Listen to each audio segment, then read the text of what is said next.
Nós vivemos em tempo em que é necessário a presença de Deus para se fazer a diferença. Maior é o que está sobre nós do que está sobre o mundo. Esta é a colocação de Paulo. É isto que vai fazer a diferença. Pois é desejo de Deus colocar isto mesmo. Deus deseja colocar sobre o indivíduo o Espírito Santo. Ele já tem dito no Velho Testamento que no fim do tempo vai derramar seu Espírito sobre toda a carne. E isto é que vai fazer a diferença. E o apóstolo Paulo diz, é maior o que está conosco do que o que está no mundo. Aí está a plataforma da diferença, o Espírito Santo, sobre nós o quê? Os indivíduos. Por isso que a grande ênfase nesse tempo é o indivíduo. Deus quer nos tratar de uma forma pessoal. Deus não trata com o homem na forma do coletivo. Por isso que ele fala, não habitarei em templo feito por mãos de homens. Quando é que a gente vai despertar para essa fórmula de Deus? Quando vamos ver que a fórmula de Deus hoje é o indivíduo? Temos que sair daquela mentalidade igrejeira em que já passamos tanto tempo e séculos. Hoje temos as Escrituras na mão e Deus promete jogar sobre cada indivíduo, colocar sobre ele o seu Espírito. E Paulo diz o produto disso é maior o que está em nós do que aquele que está no mundo. Aí vemos dois tipos de espírito na presente situação. O espírito que está em nós e o espírito do mundo. Tem que haver diferença. E um tem que ser o maior. E nós conhecemos o espírito que hoje jaz em nós. Foi aquele mesmo espírito que levantou Jesus Cristo dos mortos.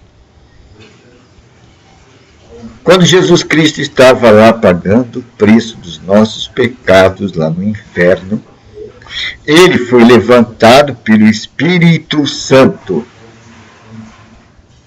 Por isso Deus disse, eu hoje te gerei. Jesus foi o primeiro gerado. Mas aquele era o sinal para que se preparassem moradas para que ele pudesse vir outra vez e habitar entre nós. Essas foram as palavras de Jesus Cristo.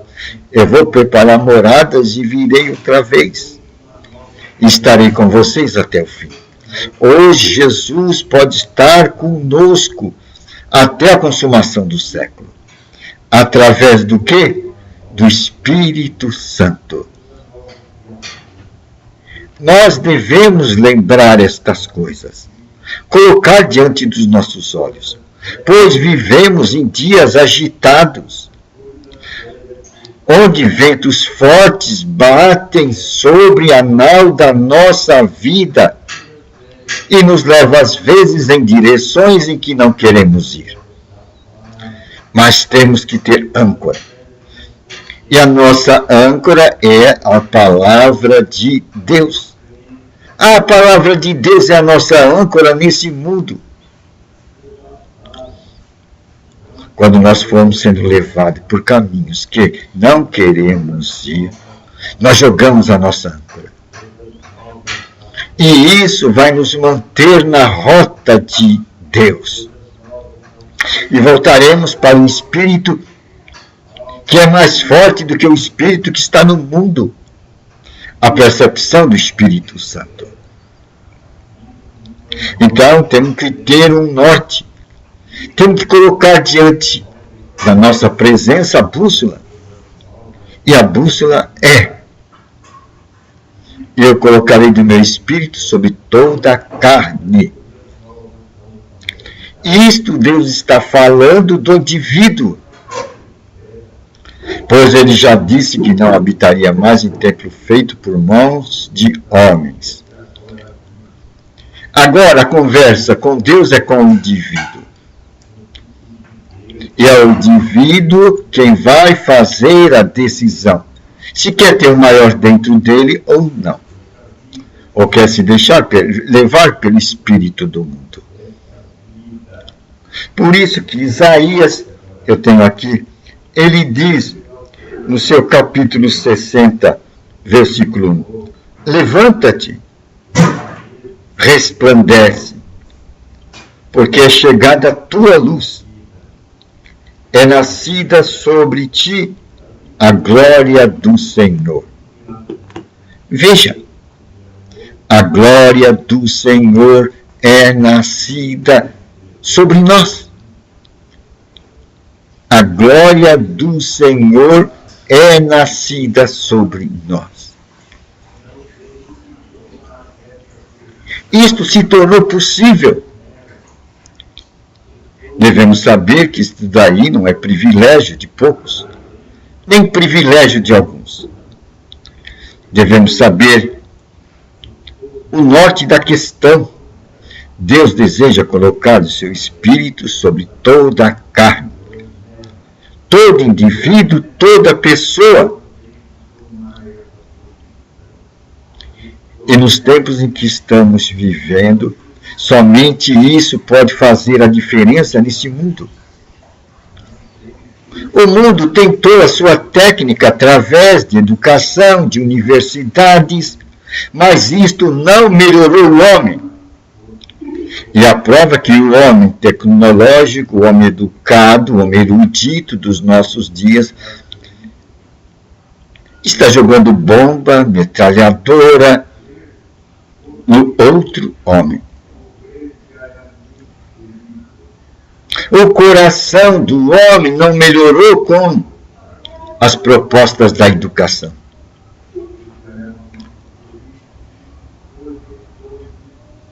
O mundo está precisando de uma outra dimensão, pois o príncipe deste mundo não teve sucesso em melhorar o homem com suas propostas. Então, o que é que vai fazer a diferença? É a glória do Senhor. E o Senhor quer pôr essa glória sobre o indivíduo.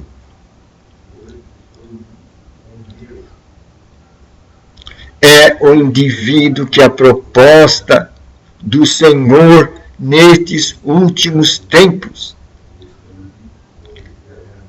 Isaías dá o caminho.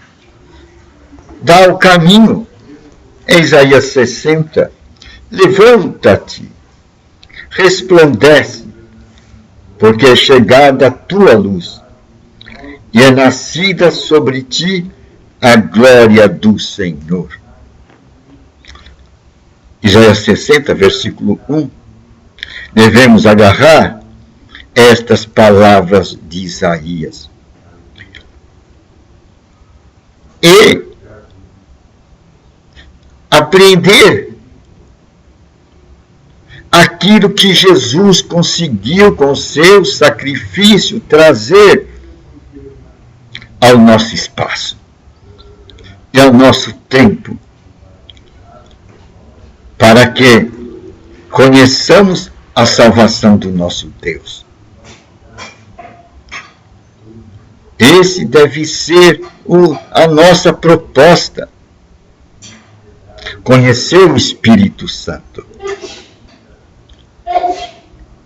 Paulo disse, ele é o maior, e ele está em nós. E é desejo de Deus que toda a carne seja cheia do seu Espírito. Somente essa condição fará a diferença neste mundo. pois breve ele virá. Os sinais dos tempos estão se cumprindo diante dos nossos olhos. A ciência se multiplicando. Guerras e rumores de guerras são sinais da aproximação. Então tem que ter algo que faça a diferença. Pois o homem, baseado na sua própria força, não está conseguindo controlar as condições que estão se levantando diante dos seus olhos na presente temporada da humanidade.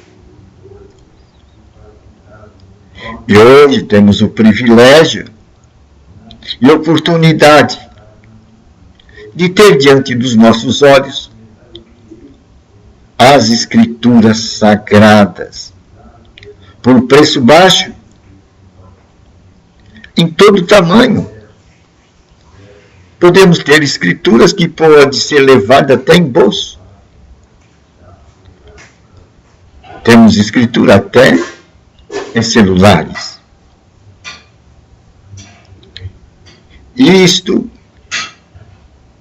é maravilhoso, pois foge as condições para que nos aproximemos do nosso Deus. Pois ele quer cumprir o seu propósito. Ele disse que vai encher essa terra de todo o seu conhecimento.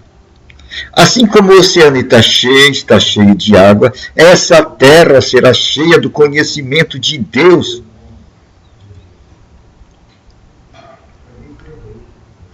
E com a tecnologia que tem hoje. Eu acredito nessa proposta de Deus, que Ele vai pôr o seu conhecimento como um testemunho claro, patente, evidente de sua presença neste mundo. Pois quando vir o juízo, que está próximo, ninguém dirá, eu nunca ouvi falar. Eu nunca ouvi falar das tuas propostas, Deus. Ninguém será tido por inocente, pois a terra se encheu do conhecimento de Deus. Não haverá desculpas. Não haverá saídas ou evasivas de ignorância de Deus. Vai ficar patente. Você não teve tempo porque você não quis. Você não teve tempo para Deus porque você não quis. Você fez opção e você escolheu olhar para outros lados da vida. Você escolheu olhar para o mundo. E que no mundo há. Você buscou com o seu próprio desejo e opção amar o mundo e as coisas do mundo. Você não quis ver nas Escrituras o que lá está escrito. Que quem ama o mundo torna-se inimigo de Deus. O mundo faz inimizade contra Deus.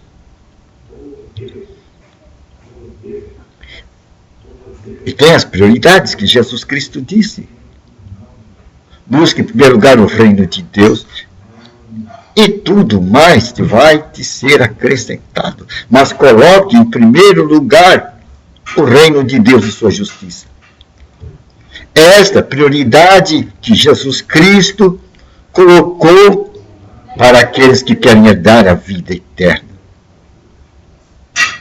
Lembra-te, homem, que você tem um Criador. Lembra-te, homem, que você, depois da morte, vai enfrentar um juízo. Hoje podemos falar em amor, tolerância, perdão. Mas lá, na hora do juízo, ele será juiz e não mais advogado. O nosso tempo presente é o momento onde podemos ser resgatados e mudar de vida, mudar o nosso rumo, de amantes do mundo a amantes de Deus. Haverá somente dois tipos de pessoas: aqueles que buscaram amar o mundo e as coisas que o mundo apresentou, e aqueles que procuraram o conhecimento de Deus e procuraram se revestir da presença do Espírito Santo. Pois esse é o desejo de Deus para cada homem que está aqui na terra. Pois Ele quer pôr seu Espírito sobre toda a carne. Esta é a proposta de Deus. Que seu Espírito seja colocado em toda a carne. E essa boa nova tem que ficar bem clara diante dos olhos dos homens, como nos dias de Noé. Noé falou: prepare uma arca porque virá chuva. Prepare uma arca porque virá chuva. Haverá um dilúvio sobre a terra. Mas diante das condições daquela época, o povo nunca tinha visto chuva. E aquele homem estava pregando que haveria chuva e construindo um barco numa terra seca. E a pregação desse homem durou 120 anos. É lógico que, diante das condições onde nunca viram chuva, e 120 anos se passou e nada aconteceu, e aquele homem concluiu o seu barco. Olhavam para o barco e para a cara do homem, aquele território seco, aonde ele vai pôr esse barco? Você é um louco! Construir uma arca em terra seca. Você é louco! Nós não estamos vendo chuva. Nós nunca vimos isso. Como é que se vai falar no dilúvio? Você é maluco. Esse homem foi zombado e tido como maluco. Mas depois daquele espaço de 120 anos, aquilo que parecia impossível à razão humana se tornou uma realidade. Não houve tempo mais para construir um barco. E somente Noé e sua família se salvaram daquela grande catástrofe. Jesus prometeu que virá. Deu sinais, sinalizou o tempo da proximidade de sua vinda, falando em rumores de guerra, falando em calamidades.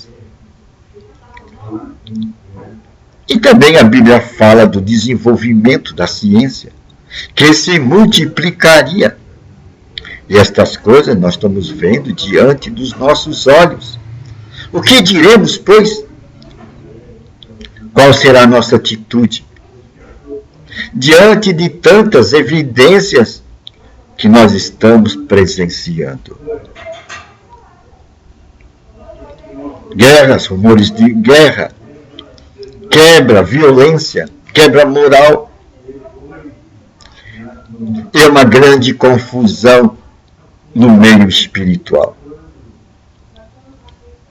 O que é que vamos dizer? Com que nós responderemos?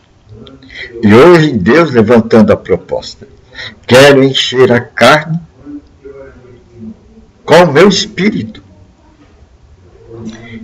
E Paulo assinalando: maior é o que está conosco do que o que está no mundo. De que lado vamos ficar?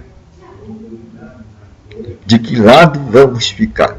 Nós vamos fazer a nossa opção e a nossa decisão. Ele está batendo na porta do coração de cada pessoa. Apenas temos que deixar claro: o juízo vem vindo. O juízo vem vindo, nós estaremos na presença do Criador um dia. Não importa se ignorarmos, não vai fazer diferença, que nós estaremos presentes. Na presença de um grande juízo final, nós estaremos. Que possamos pegar a bússola do momento, apropriar-nos da vontade de Deus, para fazermos a diferença aqui nesse mundo e sermos aprovados lá. É uma boa nova, não é? Maior é o que está conosco do que está no mundo. É a palavra do apóstolo Paulo. E o desejo de Deus é encher toda a carne, cada indivíduo com seu espírito. Esse momento é a nossa grande oportunidade. Este conhecimento está sendo divulgado. Cabe a nós ignorar ou aceitar, sabendo que temos diante dos nossos olhos um encontro com Deus. E lá, depois da morte, haverá o juízo. Qual vai ser a nossa decisão?